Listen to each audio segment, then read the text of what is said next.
Caught fiancé texting her ex she misses him. I called off the wedding and ghosted her. I, 26 male, have been engaged to a woman, 27 female, let's call her Ellie. We were supposed to be married next month, and moments ago, I found her sexting with her ex. It hurts so much, huh? Okay, so I've been seeing this woman for over 4 years. Last summer, she brought up the topic of getting married. Honestly, I was taken aback. Not that I wasn't serious, but the thought of marriage didn't cross my mind. But when she talked about it, I was like, why not? I loved her. We'd known each other for 5 years, dating for 4. The next move was definitely marriage for me, so we planned a spring wedding this year. This new year, I bought her a ring to call it official. She too gave me a ring on Valentine's. I thought everything was perfect, until it wasn't. I cannot imagine she has been doing this behind my back. Sorry for spreading this all over. So, Ellie has gone for a 2-day work trip.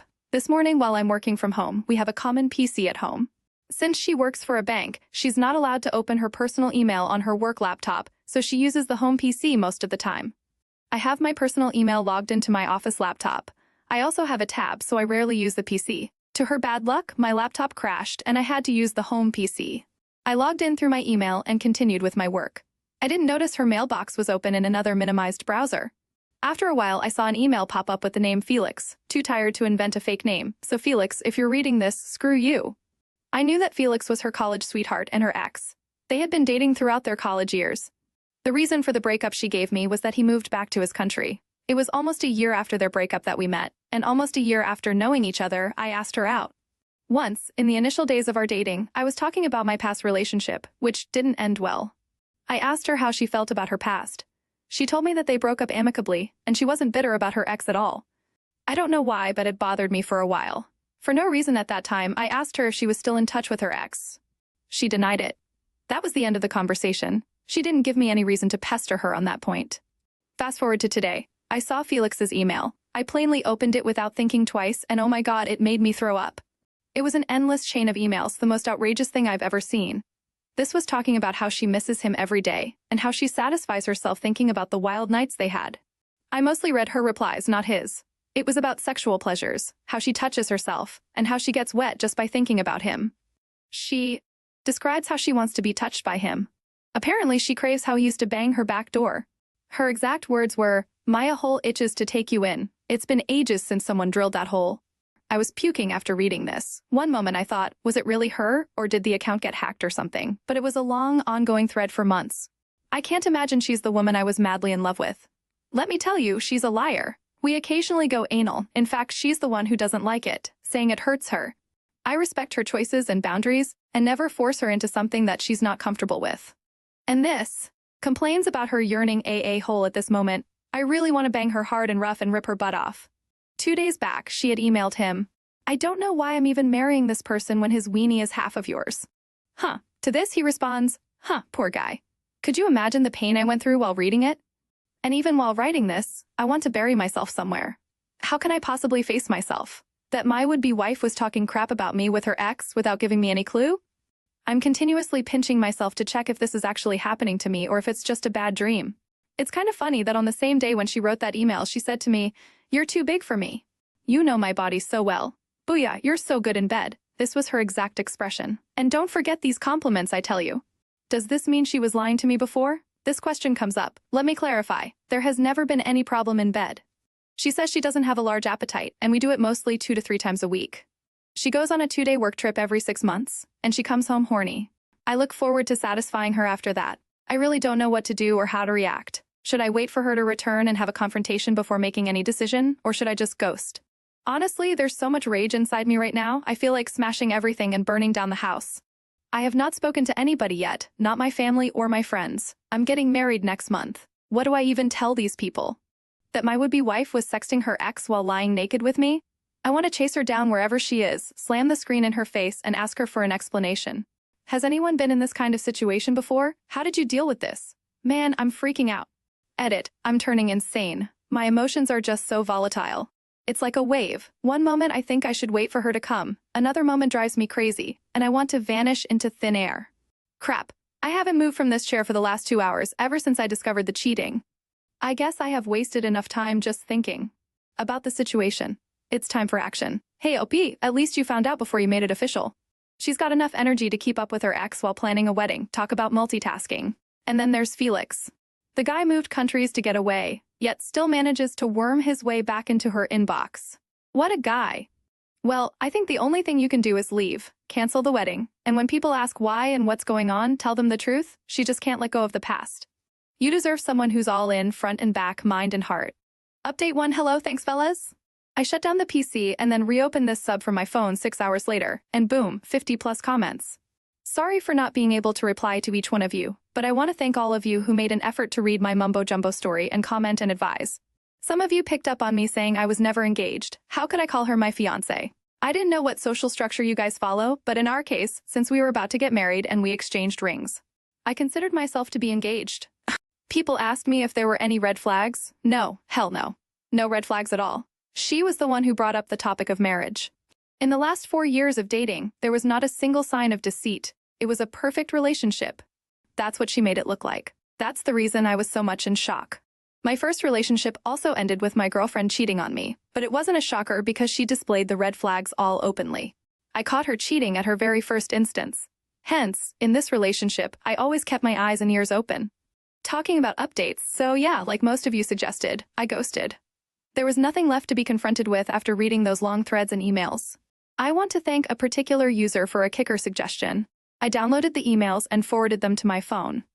Though I didn't need any advice yet, it never hurts to have it in my back pocket, you know, just in case. So, I printed it and kept it as a backup. Here comes the action. First, I changed the locks of the house, called my manager and told him about the crisis, not in detail. Just at the surface level that I had to call off my wedding. He sort of understood and gave me 2 weeks to get my crap together. I packed my stuff, booked a cheap motel for a month, and got a discounted rate because of the long stay. Next, I packed all her stuff and sent it to storage. I kept the storage receipt at the door. She had synced her contacts and photos on her Gmail, so I deleted all of them. We had a joint account where we were putting in money for our wedding. I took out my share, which was like 70%. I canceled the venue and got a 50% refund. I canceled all the other bookings, like the photographer, caterer, etc., and got refunds from most of them. Basically, I utilized those 2 days to their full potential. In these 2 days, she texted and called me as usual, but my ghosting had already started. I didn't block her yet. I wanted to see how she would react to all this, if she figured it out at all. There was a series of messages from her in those 2 days. You know, I lost all my contacts from my phone? All the photos are gone. I guess my phone is malfunctioning. Thank God it's backed up on the home PC. What's up with you? Are you okay? Why aren't you replying? Why are you mad at me? What happened to you? Why aren't you responding to my calls? She contacted my parents and brother to check if I was fine. They had no clue about all this. Mom immediately called me. I answered her call and told her not to say a word to Ellie, just tell her that I didn't respond. I promised Mom I would come home the next day and explain everything. She did what I said. The texts continued, "Are you safe? Say something, babe. You're scaring me off." Safe my butt, as if she cares. This went on for 2 days until she arrived home to find the house locked and her key non-functional. I went to my parents and informed them I was calling off the wedding. I told them Ellie had been emotionally cheating on me, that's it, no details. They understood and didn't probe further. They're sure to support me through all means, only if I promise not to harm myself. I said I had crossed that phase and was safe in that way. Here's the meaty part. Ellie lost her mind when she saw the house was locked. She got the storage paper at the doorstep. It was signed by me, quite predictable. She relentlessly bombarded my phone with her calls and voicemails. What the hell happened? Are you at home? Why did you do this to me? Did you find someone else? After making fun of me with her ex, she had the audacity to turn around on me and question if I was cheating on her. It was kind of satisfying to see her go through waves of emotions. Her texts and voicemails said so. At one point, she started begging, "Baby, why are you doing this to me? I love you. We're going to get married next month. Whatever issue you have, we can surely resolve it." Then, another moment, she goes, "You're a coward and a juvenile son of a witch. You're no man, you chose to hide. I know you've been effing behind my back." She was projecting her insecurities onto me. When she eventually realized that I had deleted her contacts and pictures and whisked out my share from the joint account, she went crazy. She turned explosive, and that's when I blocked her. She's already hurt me enough. I didn't want to take any more abuse from her. People mentioned in the comments that I dodged a bullet. Indeed, I did. Phew. I've been living in a motel until I figure out what's next. Thank God the wedding invite was not out yet. Sending a cancellation would have been another hassle, with so many questions and explanations. I haven't gotten a call from any of her family members, friends, or acquaintances. I've not shown her emails to anyone yet, but I've kept them safe. I have blocked her from everywhere. I've exited all the groups we were part of. Thanks for all the comments. Last day I was worse, today is no better, but lighter than that day. I hope to come out of this. Thanks. I feel like that's such a cheater thing to do. If someone accuses you of being unfaithful, accuse them right back. Here's to the op for turning what could have been a disastrous wedding into a triumph of self-respect and quick thinking. You've shown resilience, intelligence, and a killer sense of humor. Keep riding this wave of liberation, and before you know it, you'll be looking back on this as the best bullet you ever dodged. Update 2. Hello all, it's been a while since then. Starting from where I left off, after being denied entry into the house, she thought I was inside. She banged on the door and window, and only stopped when the angry neighbors came out to shut her up. She then showed up at my workplace. I had predicted her move, hence, I took a break. I informed the reception that any visitors looking for me should know that I was on sabbatical for the near future. Ellie left a note for me at the reception. It read, "You can't hide from me, you son of a witch. I'm going to hunt you down and rip you apart." I was floored by her shamelessness. After what she had done to me, she had the balls to write such things to me. It boiled my blood, and I wanted to hunt her down, find her cheating butt, and rip it apart, but I knew it was her move. She deliberately wrote that. She's a manipulative witch, and she knows how to use her words to play with others' emotions. I took a deep breath and talked myself out of this thought. All this was making me crazy, so I called my manager and asked if I could work remotely instead of sulking in bed all day. He approved it and told me to take the work easy. I worked remotely for a month. The motel was at a remote corner of the town. I intentionally chose a secluded place. I didn't want to see any familiar faces. After locking myself away for a couple of days, I stepped out, roamed around the nearby woods and an abandoned lake. It was a sort of nature therapy. I thought I was making progress until the wedding day arrived. Not everyone remembered, but some of my close friends and relatives did remember that the wedding was around the corner, and there was no invite. Slowly, I informed my close friends about it. They were equally shocked. None of them saw it coming. My best friend had spent the most time with us. I asked him to tell me honestly if he ever felt that Ellie wanted to ride her ex, or, in general, if she was harboring this kind of hatred for me. He said he thought she was perfect wife material. Now, I don't know if we were fools, or if she's a player and hid it so well. It was after weeks that I was talking about the cheating again. I thought it would help the remaining bit of me to move on, but no, it made me more miserable. One more thing, we had booked our honeymoon to Alaska. When I was canceling the other wedding stuff, I tried canceling this too, but it was non-refundable. The trip was uninsured, so I left it that way. So, I decided to go for it. However, I was worried about Ellie following me here because she too had the details of the trip itinerary. You never know, she could also think of relaxing her mind through this trip. But I had deleted her inbox. Yay! The booking was done through my account, so there's no way for her to access it from her end. So here I am, sitting in a cozy cabin amidst the Alaskan scenic beauty and writing about my miserable life. I hope it ends here, and I leave all my worries and insecurities in this dense wood. Showing up at your workplace and leaving a note that sounds like it was penned by a serial killer, that's some next-level shamelessness. When the wedding day rolled around and you had to spill the beans to your friends and family, ouch, but it had to be done. Nothing like crossing your T's and dotting your I's. Let's hope the only thing you catch out there amidst the Alaskan beauty is a breath of fresh air and not Ellie lurking in the shadows with another psychotic note. Update 3, life is funny. Guess who I bumped into? Yes, my ex, Ellie. She did follow me here because she couldn't find me anywhere in the city. The encounter was spooky, at least in the first 30 seconds. I was lingering around the deserted landscape, and from a distance, I saw a woman approaching me. I didn't think too much about it. As she came nearer, I realized it was Ellie. It was too funny and frustrating at the same time. What could I do? I couldn't run away from her. The only sensible thing to do was to walk away, but she ran and stopped me. I said I didn't want to talk. She kept yelling that she searched for me everywhere in town, left me a note at my office to pinch on my vulnerability, and took a flight to Alaska as a guesswork, only to have it confirmed at the hotel that I had checked in. The trip is going to end tomorrow, and yesterday it clicked for her that I might be traveling alone on our honeymoon. She called up the airlines and the hotel, gave my details, and checked if I had canceled the trip. The plan was on, so she took a bet, booked the first flight to Alaska, took the details from the hotel about my plans for today, and came chasing me. She ranted about everything while following me for half a mile. I turned back and said, "I don't care. You need to leave." She said she wouldn't until I heard her side of the story. I said I didn't need to know more. After a while, I was drained, not only from marching away, but from all the emotions flowing down my nerves. I stood and asked her to complete her side of the story. She goes, "How could you ghost me like this? We were supposed to be married last week. You cannot do this to us.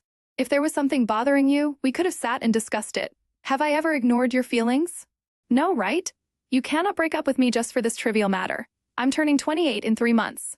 I need to get pregnant and have a baby before I turn 30. We cannot ruin our plan. You know how much I love you. After everything you did to me, I came so far, chasing you, to mend things between us. Her last two sentences tapped the wrong nerve. I screamed, "Really? This is what you want to talk about? Gaslight the situation, portray me as the bad guy? You're a narcissistic and self-centered woman. You don't care about anyone but yourself and your stupid life goals, getting married before 28, having a baby before 30. At what point are you going to talk about your cheating?" She snapped at this. "That's not cheating. I've never met him after college. I've never cheated on you, not even the first base." And with this came the waterworks. However, that didn't stop me from screaming back at her. Sexting your ex, talking about your sexual fantasy, touching yourself while thinking about him, and then telling him that you want to get drilled by him, all of it comes under cheating. Moreover, you mocked me. You lied to him that I don't go back door. You're a manipulative. The sober version of what I actually said to her. She seemed shocked. She was like, "You can't just make things up. I definitely didn't mean those things. You're blowing stuff out of proportion." You know what I told him was a lie. This shamelessly winked at me and whispered, "It was just for fun, you know? I was just trying to spice things up between us." I yelled, "How? By mocking me?" She tried to justify herself, but she could not. She basically repeated the same stuff, that she didn't mean anything, it was all a lie, that she loved me, and blah blah. I cut her off midway and said I was not interested in any explanation. I have lost all love, respect, and everything for her. It was now that she realized she had seriously screwed up big time. She apologized and pleaded for another chance. Moreover, her request for another chance was on the basis that she never physically cheated on me and that she invested so many years in this relationship so that she could fulfill her life goals, married by 28, baby by 30, and now I cannot spoil it. She's a psycho, I know. She tried to follow me to the resort, but I shooed her away and threatened to report her as a trespasser if she tried to break into my cabin. She slumped onto the ground, breaking down and howling like a wild witch. I didn't even turn back to check if she was okay. I headed back to the resort. I have an early morning flight back home. I've packed my stuff. The staff will drop me off at the airport in the next 2 hours. I don't think I can sleep, but still, I feel relieved and fresh. Maybe the confrontation and the encounter gave me a sense of closure, though I was not seeking it. I guess I can now go back to my home from the motel. I don't think she's ever going to come back. Maybe I'll cancel the lease because the house is too big for a single person. I'll move to a smaller apartment. Maybe I'll continue to journal about my life. It feels good to write down the emotions. Thanks for reading this. Looking forward to staying in touch and contributing to the community. Cheers. Well, she definitely managed to spice things up, but not in the way you would have hoped. And bumping into her in Alaska? What? Seriously? I feel like you need to enter the witness protection program. If she can find you in Alaska, she can find you anywhere. Good luck with that one, OP. What are the lengths you've taken to get away from a stalker ex? Share your stories with us in the comments below. And thank you for joining us today. Be sure to like and subscribe, and hit the notification bell so you don't miss out on our next video. Until next time.